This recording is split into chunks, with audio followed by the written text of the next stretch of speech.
അറിയാത്ത നമ്പർ രാത്രി വന്ന് എടുക്കാറില്ല. ഉം. മെജോറിറ്റി കേസിൽ സ്റ്റാർ മാച്ച് ചെയ്യുന്ന സമയത്ത് അറിയാത്ത നമ്പർ ഒന്നും എടുക്കാറില്ല. ഓ അത്രയും ഇതുള്ളവര് എനിക്ക് വാട്സപ്പിൽ മെസ്സേജ് ചെയ്യുമോ എന്തെങ്കിലും ഉണ്ടായോ, കാരണം അത്രയും കോൾസ് വരാറുണ്ടായിരുന്നു. ചില സമയത്ത് നമ്പർ ലീക്കായിട്ടും വരാറുണ്ട്. അപ്പോൾ ചിലപ്പോൾ ഓഫീസിലൊക്കെ കണക്ട് ചെയ്ത് വരുന്നത് ചിലപ്പോൾ UAE എന്നൊക്കെ വിളിക്കുന്ന ആൾക്കാരാണ്, പക്ഷെ ഞാൻ എടുക്കാറില്ല. അത്രയും വേണ്ട ആൾക്കാരൊക്കെ മെസ്സേജ് അയക്കും. അപ്പോൾ ഇതുപോലെ 2-3 കോൾസ് ഇങ്ങനെ വന്ന് കിടന്നു, ഞാൻ എടുത്തില്ല. അപ്പോൾ എൻ്റെ ഒരു ക്ലോസ് ഫ്രണ്ട് എന്നെ വിളിക്കുന്നു, അവൻ്റെ കോൾ വരുന്നു, അവനെ റിപ്പീറ്റ്ലി വിളിച്ചോണ്ടിരിക്കുക. അപ്പോഴാണ് ഞാൻ കാണുന്നത്. അപ്പോൾ ഉറക്കത്തിൽ ഞാൻ എടുക്കുമ്പോൾ പറയുന്നു, എടാ ഒരു ആക്സിഡൻ്റ് ഉണ്ടായിട്ടുണ്ട്, കൊല്ലം സുധി കുറച്ച് ക്രിട്ടിക്കലാണ്, അപ്പോൾ കൂടെ ബിനു അടിമാലി ഉണ്ട്, അങ്ങനെയാണ്, ഹോസ്പിറ്റലിലാണ്, ഇങ്ങനെ ഒന്ന് നീ സംസാരിക്കണം, കുറേ പേര് നിന്നെ ട്രൈ ചെയ്യുന്നുണ്ട് ഹോസ്പിറ്റലിൽ നിന്ന് പറഞ്ഞു. അപ്പോൾ ഓക്കെ. അതിൻ്റെ തലേദിവസത്തെ കാര്യം എന്താണെന്ന് വെച്ച് കഴിഞ്ഞാൽ, അതിൻ്റെ ഒരു 3 days മുമ്പ് ഞങ്ങൾക്ക് ഷൂട്ട് ഉണ്ടായിരുന്നു. ഷൂട്ട് കഴിഞ്ഞ് ഇന്നൊരു ഇവൻറ്റ് നമ്മുടെ കോഴിക്കോട് ഹാപ്പൻ ചെയ്യുന്നുണ്ട്. അപ്പോൾ സാറിൻ്റെ അടുത്ത് പറഞ്ഞു സ്റ്റാർ മൈക്കിൽ ആരെങ്കിലുമൊക്കെ ഒന്ന് കണക്ട് ചെയ്ത് വിടണം എന്ന് പറഞ്ഞു. ഒരുപാട് പേര് അതിനകത്ത് നമ്മൾ സംസാരിച്ചു. പലരും വരുന്നുണ്ടായിരുന്നില്ല. ചിലവർക്ക് ഡേറ്റ് പ്രശ്നം, ചിലവർക്ക് യാത്ര ചെയ്യാൻ പ്രശ്നം, അങ്ങനെയൊക്കെ പറഞ്ഞ് പലരും മാറി.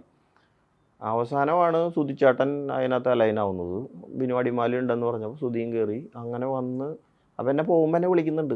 വിളിച്ചു, അനുപേട്ടാ ഞാൻ പോവാണേ, പോയി ഷോ ഒക്കെ അറ്റൻഡ് ചെയ്ത് വരാം. ഞാൻ അപ്പോഴേ പറഞ്ഞു, പഴയ ജഗദീഷൊന്നും പോയി കാണിക്കരുത്, ഇവിടെ മര്യാദയ്ക്ക് പോയി സംഭവമൊക്കെ ചെയ്യണം. അപ്പോൾ അതിന് ശേഷം എല്ലാവരും പറഞ്ഞു എൻ്റെ അടുത്ത്, സുധി ഭയങ്കരമായിട്ടൊന്ന് പെർഫോം ചെയ്തൊരു സ്റ്റേജായിരുന്നു അത്. ഭയങ്കര കയ്യടിയായിരുന്നു. പുള്ളി സിംഗിളായിട്ടൊന്ന് പെർഫോം ചെയ്ത് ഒരുപാട് അവിടെ കയ്യടി വാങ്ങി എന്നൊക്കെ പറഞ്ഞു.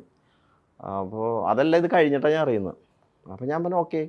അപ്പോൾ അവിടെ പോകുന്നു. രാത്രി എനിക്ക് ഇപ്പോഴും ആ മെസ്സേജ് ഇപ്പോൾ കിടപ്പുണ്ട് എനിക്ക്.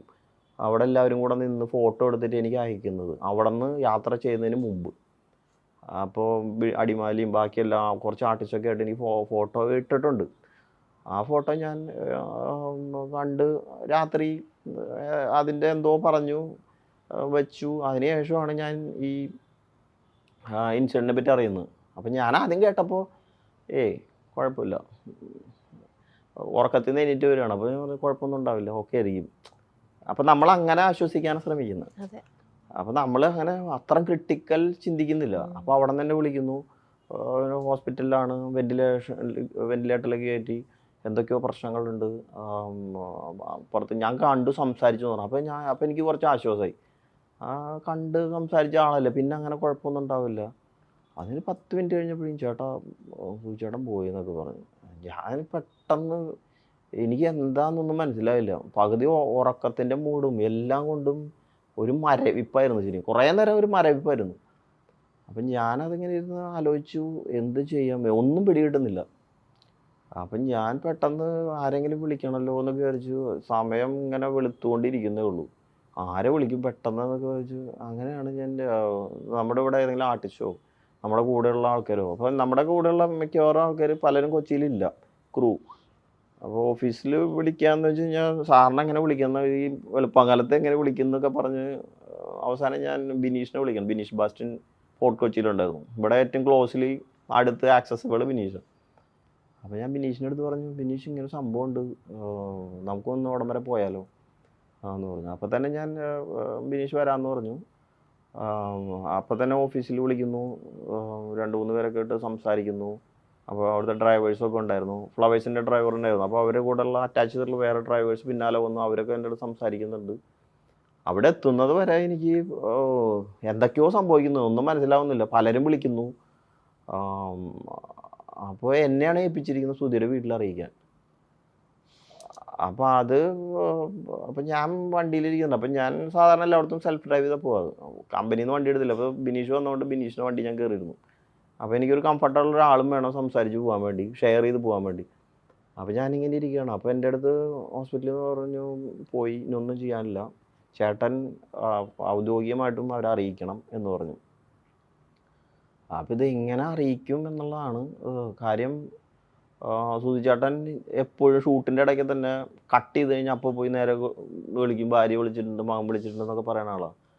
അപ്പോൾ രാവിലെ 6 മണിക്ക് വിളിച്ച് ഞാൻ എങ്ങനെ പറയും ഇത്? അപ്പോൾ എനിക്കൊരു പിടിയും കിട്ടുന്നില്ല. ഞാൻ കൈയൊക്കെ കുറച്ച് വിറച്ച് കുറച്ച് നേരമൊക്കെ ഇരുന്ന് അപ്പോൾ ഞാൻ കൊടുങ്ങല്ലൂർ പോയിക്കൊണ്ടിരിക്കുക. കൊടുങ്ങല്ലൂരായിരുന്നു ഹോസ്പിറ്റലിലാണ് സുധിയുള്ള ആ സമയത്ത്.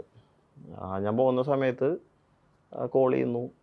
അപ്പോൾ ആദ്യം രേണു തന്നെ എടുക്കുന്നതെന്ന് തോന്നുന്നു. രേണു തന്നെ എടുത്ത്.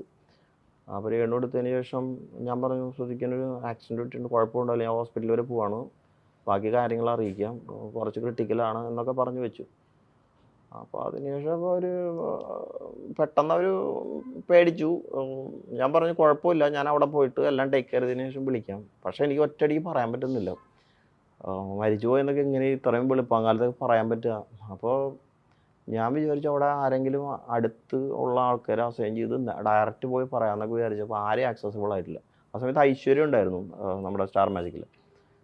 ഐശ്വര്യ കുറച്ച് ഓടിയെത്തുന്നത് കൊണ്ട് അതൊരു കുറച്ച് ബുദ്ധിമുട്ടായി എനിക്ക് തോന്നി. അപ്പോൾ ആർക്കും വീട് അറിഞ്ഞൂടാ കറക്റ്റ്. അതിനുശേഷം രണ്ടാമത് ഞാൻ കോൾ എടുക്കുകയാണ്. അപ്പോൾ ശ്രുതിയുടെ മകനെ എടുത്തു. അപ്പോൾ ഞാൻ പറഞ്ഞു അച്ഛൻ പോയടാന്ന് പറഞ്ഞു. അപ്പോൾ അവനാദ്യം ചോദിച്ചു ചേട്ടാ അച്ഛൻ എന്താ പറ്റി, അച്ഛൻ എന്താ പറ്റി? ഞാൻ പറഞ്ഞു ഇങ്ങനെ ആക്സിഡൻറ്റ് ഉണ്ടായി, അച്ഛൻ പോയി. ഒന്നും എനിക്ക് പെട്ടെന്ന് എങ്ങനെയാണത് അവതരിപ്പിക്കേണ്ടതെന്ന് പോലും ഞാൻ മറന്നുപോയി. കാരണം എൻ്റെ വീട്ടിൽ ഒരാളുടെ അടുത്ത് അവതരിക്കുന്ന പോലെ എനിക്ക് ആ സമയത്ത് ഫീൽ ചെയ്തു. അപ്പോൾ അവൻ്റെ ഒരു കരച്ചിൽ ഇപ്പോഴും ഉണ്ട്. അപ്പോൾ എനിക്കിപ്പോഴും ചെവിയിൽ കേൾക്കാം. രാവിലെ എഴുന്നേറ്റിട്ടുള്ളൂ. കാരണം അവന് ഭയങ്കര അറ്റാച്ച്ഡ് ആയിരുന്നു അച്ഛനായിട്ട്. എനിക്ക് ആരൊക്കെയോ എൻ്റെ ഫോണിൽ വിളിച്ച് സംസാരിക്കുന്നുണ്ട്, തൊട്ടടുത്തുള്ള ആൾക്കാർ ആരൊക്കെയോ കുറേ നേരം, ഒരു 5 മിനിറ്റ് നേരത്തേക്ക് എന്തൊക്കെയോ നടന്ന് എനിക്ക് ഇപ്പോഴും ഓർത്തെടുക്കാൻ പറ്റുന്നില്ല. അത്രയും വികാരഭരിതമായിട്ടുള്ളൊരു സമയമായിരുന്നു ആ സമയത്ത് പോയിക്കൊണ്ടിരുന്നത്. അപ്പോൾ അതിനുശേഷം ഞാൻ അവിടെ എത്തുന്നു. എത്തിയപ്പോഴും ശ്രീകണ്ഠൻ സാറൊക്കെ വന്നു. അപ്പോൾ ഞങ്ങൾ സംസാരിക്കുന്നു, ഡോക്ടേഴ്സായിട്ട് സംസാരിക്കുന്നു. എന്താണ് സംഭവിച്ചത് എന്നും കൃത്യമായിട്ട് മനസ്സിലാവുന്നില്ല. കാരണം പലരും കേട്ടിട്ടുള്ള ഇതാണ്, ആക്സിഡൻറ്റ് സംഭവിച്ചു ഇങ്ങനെയാണ്. അപ്പോൾ വീട്ടിൽ നിന്ന് വിളിക്കുന്നു. അത് കഴിഞ്ഞ് രേണു എന്നെ വിളിക്കുന്നു, ചേട്ടാ എന്താ സംഭവിച്ചത്? ഞങ്ങൾക്ക് ആരുമില്ല, ഇനിയിപ്പോൾ എന്താ? ഞാൻ പറഞ്ഞു ഞാനിപ്പോൾ ഹോസ്പിറ്റലിലെത്തും, എത്തിയതിന് ശേഷം പറയാം എന്നൊക്കെ പറഞ്ഞു. എനിക്ക് ആക്ച്വലി അവരെ ഹാൻഡിൽ ചെയ്യാൻ വളരെ പാടായിരുന്നു. അപ്പോഴേക്കും ഞാൻ ഐശ്വര്യനെ അവരെ വീട്ടിലേക്ക് എത്തിക്കുന്നു, അവരെ ടേക്ക് കെയർ ചെയ്യാൻ പറയുന്നു. നെക്സ്റ്റ് എന്താന്ന് ഒരു കാര്യങ്ങളും നമ്മൾ ഏറ്റെടുത്തിട്ടില്ല, എന്താ ചെയ്യേണ്ടതെന്ന് പോലും അറിയത്തില്ല. അപ്പോൾ കിച്ചുവാണ് എന്നെ ഇങ്ങനെ വിളിച്ചുകൊണ്ടിരിക്കുന്നത്. കിച്ചുവിനെ എനിക്ക് ആശ്വസിപ്പിക്കാൻ പറ്റുന്നില്ല. കിച്ചു അത്രയ്ക്കും അച്ഛനായിട്ട് അറ്റാച്ച്ഡ് ആയിരുന്നു. കാര്യം ഷൂട്ടിനൊക്കെ വരുമ്പോൾ മിക്ക സമയത്തും കിച്ചു ഉണ്ടാവും. ഫ്ലോറിലേക്ക് വന്നില്ലെങ്കിൽ പോലും ട്രാവൽ ചെയ്യുന്നതും ഈ അവസാന നാളുകളിലൊക്കെ സൂചിച്ചാടിൻ്റെ കൂടെ ഡ്രൈവ് ചെയ്ത് വന്നിരുന്ന കിച്ചു ആയിരുന്നു. അപ്പോൾ അവനിങ്ങനെ സംസാരിക്കേണ്ട, ഇനി ഞാൻ എന്ത് ചെയ്യും ചേട്ടാന്ന് ചോദിച്ചിട്ട് നമുക്ക് ആ സമയത്ത് റിപ്ലൈ ഇല്ല പലതിനും. നമ്മൾ തന്നെ ഒരു പ്രോഗ്രാമിന് വിട്ടിട്ട്, കമ്പനി പ്രോഗ്രാം തന്നെയാണല്ലോ, അപ്പോൾ നമ്മളതിൻ്റെ റെസ്പോൺസിബിളാണ്. അവരെ ടേക്ക് കെയർ ചെയ്യേണ്ട ജോലി നമ്മുടെയാണ്. അതിലൂടെ പോകുമ്പോഴാണ് നമുക്ക് മനസ്സിലാവത്തുള്ളൂ എത്ര ഡീപ്പാണത്. എനിക്കത് ഇപ്പോഴും മനസ്സിൽ കിടക്കുന്ന ഒരു ഇൻസിഡൻ്റ്. അതുകൊണ്ടാണ് എനിക്ക് ഒരുപാട് ഓർത്തെടുക്കാതെ തന്നെ പറയാൻ പറ്റുന്നു. പിന്നെ ഞങ്ങളവിടെ കയറി കാണുന്നു. അപ്പോഴേക്കും കുറച്ച് ആൾക്കാരൊക്കെ വന്നു. എല്ലാം അതിൻ്റേതായ പെട്ടെന്ന് കാര്യങ്ങളൊക്കെ നടക്കുന്നുണ്ടായിരുന്നു. ഒരുപാട് പേര് വരുന്നു, കാണുന്നു. ഞാൻ നേരെ അതിനുശേഷം എന്നെ ഡോക്ടർ പറയുന്നു കാണണമെന്ന് വിചാരിച്ചു. അപ്പോൾ ഞാൻ കാണണമെന്ന് പറഞ്ഞു. കണ്ട് അപ്പോൾ മോർച്ചറിയിലായിരുന്നു, കയറുന്നു. മോർച്ചറിയിലായിരുന്നു. അപ്പോൾ അങ്ങോട്ട് മാറ്റിയിരുന്നു. അതൊക്കെ പെട്ടെന്നായിരുന്നു. അപ്പോൾ ഇല്ല, നമ്മളത് 2 ദിവസം മുമ്പ് കണ്ട അതേപോലെ തന്നെ ഒരാൾ കിടക്കുന്നു. എനിക്ക് ആക്ച്വലി അത് കൺട്രോൾ ചെയ്യാൻ പറ്റുന്നുണ്ടായിരുന്നില്ല. വിനീഷാണ് എന്നെ പിന്നെ ചേർത്ത് പിടിച്ച് പുറത്ത് കൊണ്ടുപോയത്. ഇപ്പോഴും ആ സിറ്റുവേഷൻ എൻ്റെ മനസ്സിലുണ്ട്, കണ്ണിലുണ്ട് ഇപ്പോഴും.